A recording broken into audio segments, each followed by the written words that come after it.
Hey everyone, I just got an email from one of our students, and the question is, how much money do I need to start a no investing, or do I need money at all? And it is from Josh in Austin, Texas, and it's a good question. We get that question a lot here. The question is yes and no type thing. Now, if you do have money, that's awesome. A lot of people don't.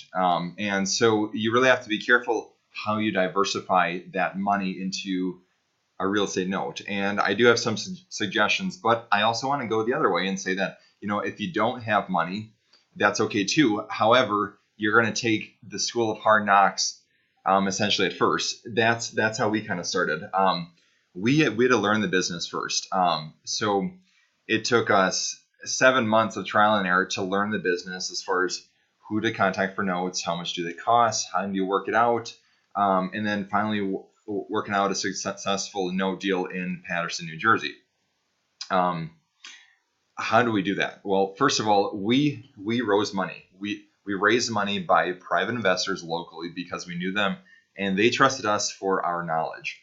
And so what we did was, how much did it cost? I think it cost like $15,000 or so. And $15,000 is a lot to raise. Typically, we like to raise all that money by one investor just to make the contracts a little bit easier.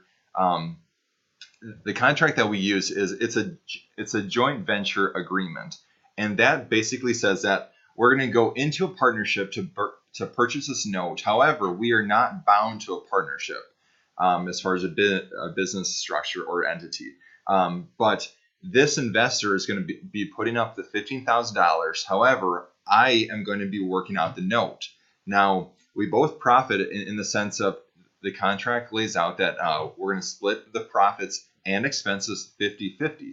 So I typically include about $2,000 in extra for servicing costs, which I'll explain what servicer costs are and what's the benefit of them in a later video. But basically, they take care of all the paperwork with the note, all the legal and tax information on the outside of it, so that we can focus on making money. So if you don't have money, gain the experience.